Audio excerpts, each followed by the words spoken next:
and peace and goodness. First of all, I'd like to apologize to you all because I'm not there in person. Unfortunately, due to work reasons, I couldn't make it. So I'm gonna share with you this my contribution. So I'm gonna give a little introduction after 3 points and of course a conclusion. Introduction. 5 years after the joint declaration, Human Fraternity for World Peace and Living Together, we are rethinking Christian and Muslim theologies of religions and their understanding of mission. In this, my contribution, I hope to present, as far as the Catholic sphere is concerned, a theology of difference, capable of showing how fraternity embraces all humanity, but only to the extent that it is truly capable of understanding differences as kairos. Kairos, yani the appointed time in the purpose of God. Thus, we can better reflect upon difference as an opportunity to be able to meet, to coexist, to talk together, to build friendship, and ultimately to love one another, since, as Claverie says, loving the other in difference is the authentic Catholic way of loving. It is my intention to promote a mission of living fraternity within difference to build a shared future, as Pope Francis asks us all. First point, dialogue revealing differences. I want to clarify from the outset why I use the term difference instead of diversity. Diversity contains in itself an idea of separation. From the Latin diversus, past participle of divertere, for example, to diverge, to go in different direction. Why difference has its root in the Latin term differe, composed of fero ferstuli latum ferre, yani to bring, implies the idea of bringing different gifts, but oriented in the same direction. And here already we can get a sense of the fascination and enrichment that comes with the word difference. So I strongly believe that nowadays dialogue is not so much about seeking similarities as it is about highlighting differences. Obviously, this should not lead to a new form of apologeticism or clash, but on the contrary, exactly to be able to listen to the other and thus move forward to an authentic dialogue. Highlighting differences helps to grasp reality in its wholeness, in its integrity. In this sense, we might actually understand differences as elements of grace. So considering all this, I would like to propose a step further, not just set differences as the foundation of dialogue, but postulate a theology of differences. Second point, theology of differences. Some biblical theological foundation. And now highlight some foundational data on the importance of differences as a privileged theological place for lighting up fruitful dialogical processes.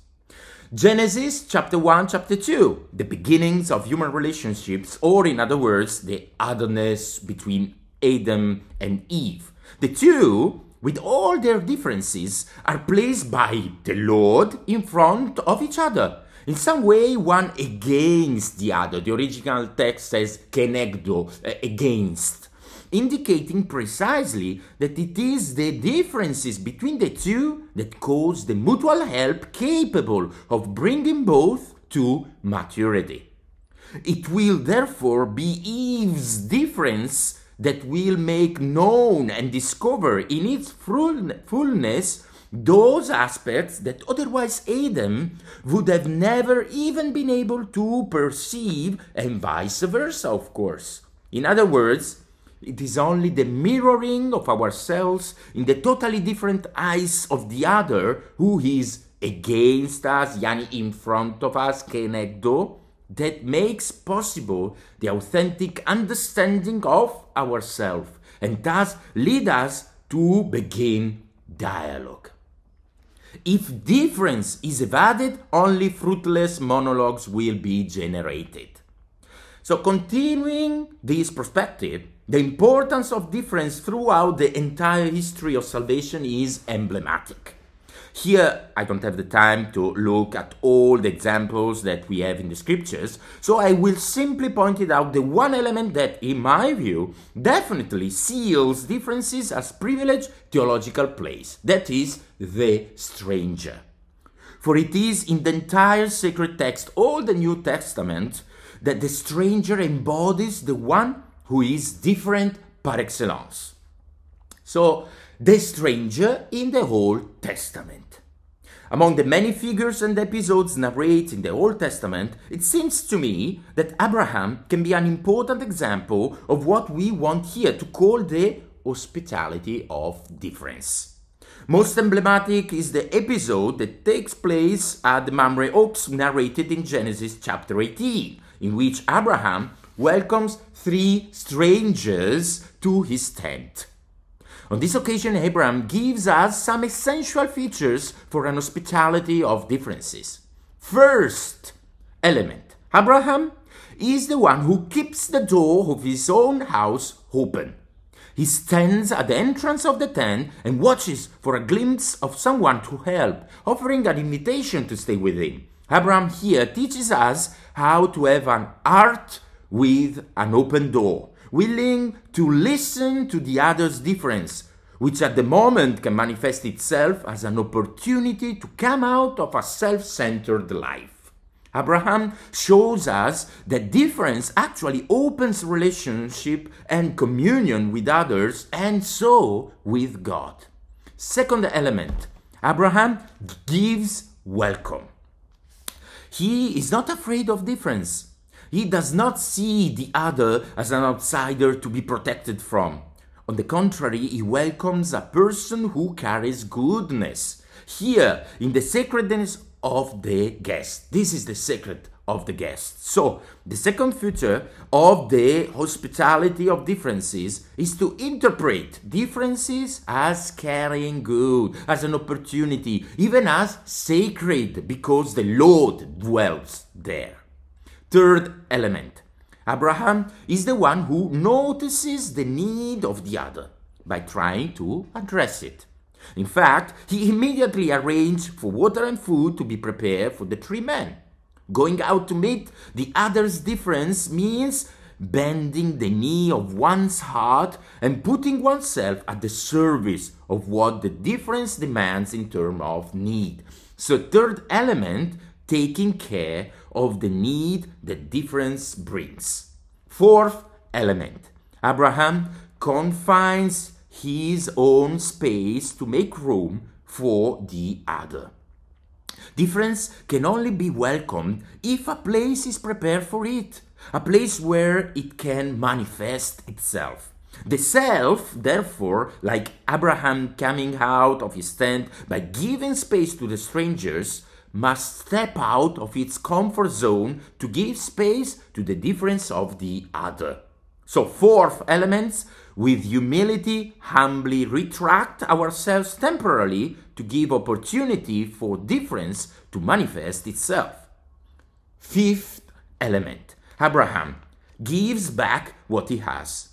This highlights how, since everything belongs to God, everything must be given back to those who are close to us.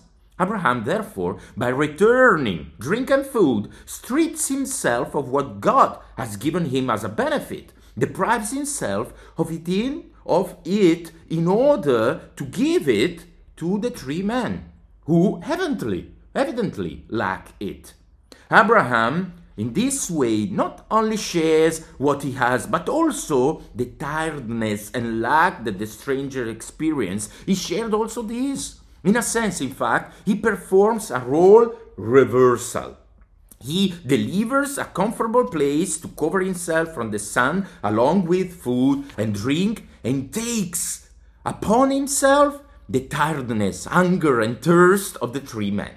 Like a balance where one gives what one has and welcomes what the other hands over. This balance means having a relational communality. So, fifth element, gives back what he has.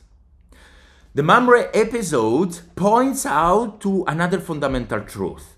It is not Abraham who chooses to meet the 3 men, but they are the ones who manifest themselves to Abraham. The Lord appeared to Abraham. This is the text of Genesis chapter 18. The Lord appeared to Abraham. In other words, the other from us happens to us. It is He, therefore, who chooses us. The episode of Abraham leads us to admit that Abraham becomes capable of hospitality because of the manifestation of the other from itself. In other words, it is only through the differences welcomed in the space of Abraham's heart that he himself understood himself and acted as a man capable of hospitality. It is thus the differences themselves, when housed and thus interpreted through the Holy Spirit, that make Abraham discover God's desire for him, yani to become an example of hospitality. To signify this, we find the gift of generation. What Abraham receives is infinitely greater than what he gives. In light of all this, we can firmly affirm that Abraham finds the wholeness of the most authentic self thanks to his hospitality of difference. And what about the New Testament? So let's give a quick look to the stranger in the New Testament. The New Testament then follows on and gives fulfillment to the Old by offering us for the grounding of what we have just claimed. A relevant gospel verse that confirms what we have seen with Abraham is the episode in which the Canaanite woman asks Jesus to cast out an unclean spirit from her little daughter. Gospel of Matthew chapter 15. In this case, we can see that only the foreigner woman's insistence will succeed in convincing Jesus to take action by granting her petition. In fact, at first, the Lord refuses, explaining that he was sent only to the lost sheep of the house of Israel. But, in the end, making a radical change of position, he will heal the little daughter to signify that salvation is also for the Gentiles. In this shift of Jesus' heart, we find his pedagogy. Christ shows how sometimes the one who is different, the poor, the widow, the stranger, educates and helps us to fulfill the will of the merciful Father. Jesus, through these episodes, shows us how the one who welcomes is actually the true receiver of the gift of welcome. The one who holds the difference obtains the grace of the gift of heart dilatation, of conversion on the path of discipleship, and therefore from being a giver becomes to receiver of a grace far greater than the one he thought he was handing back to the other from himself. A final gospel passage I want to examine is what we can without fear call the high point of strangers' hospitality, and consequently the high point of difference. The description of the final judgment of Matthew's Gospel, Matthew chapter 25. Here the Lord explicitly tells us that he himself inhabits the stranger. I was a stranger and you welcomed me. So once again, and unequivocally, we see how difference is a real theological place. Third and last point.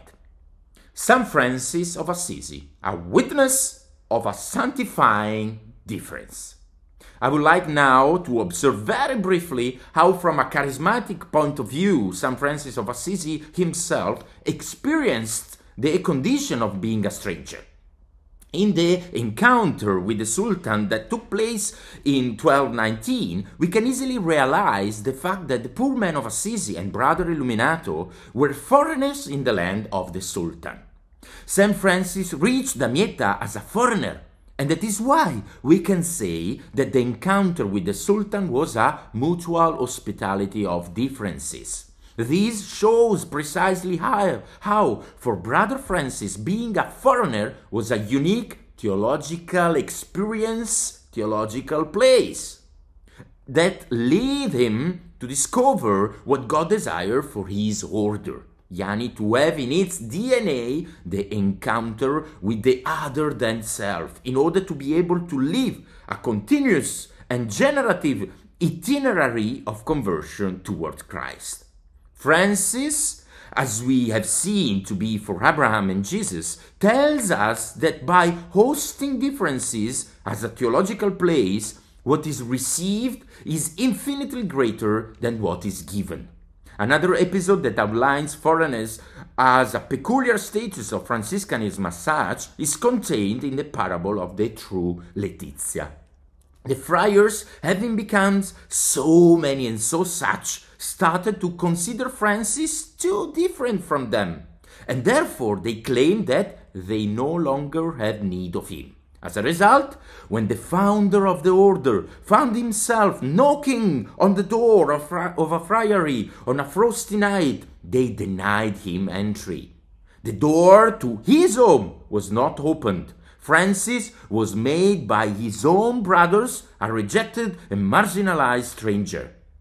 And Francis, inhabiting the heartbreaking difference that the friar's family inflicted on him, obliged Francis to experience a total foreignness. It is precisely this that gave him a further conversion, a new step on the path of Sequela Christi, understanding that the order belongs not to him but totally to God.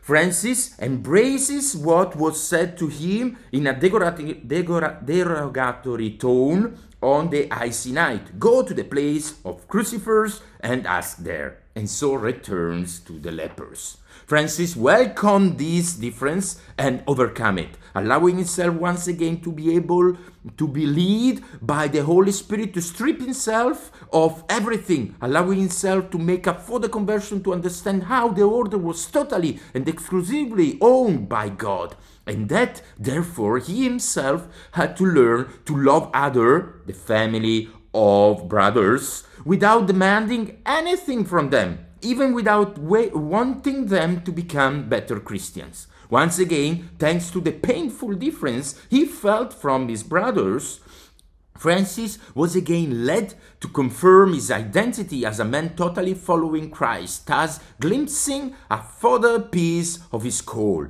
not to change the world, but unconditionally to give out his heart with mercy to his brothers. A final episode that confirms the absolute importance of necessity of differences is the transfiguration of Francis into Christ. In the solitude of the Mount La Verna, the poor man of Assisi encounters the face of Christ, immerses himself in the wondrous difference of the totally other who becomes so close to him as to be in him.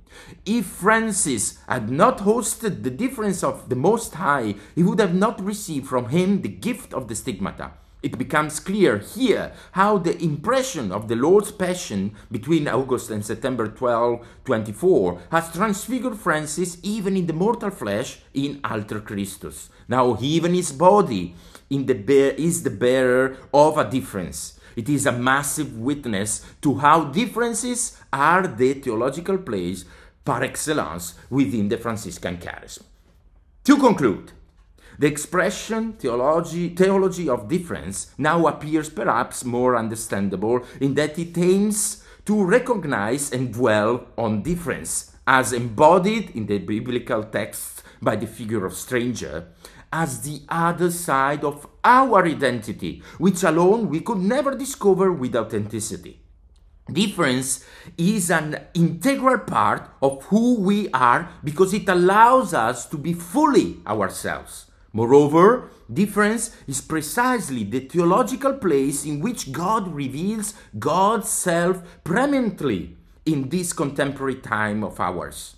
And that is why, in my opinion, today God's mission for humanity is to embrace and persevere differences and so promotes living fraternity within difference. In my opinion, the theology of difference appears to be a possible key perspective to reach the goal to build renewed relationships and share future, aligning with the vision of human fraternity document. Thank you very much for listening, and good Congress to you all.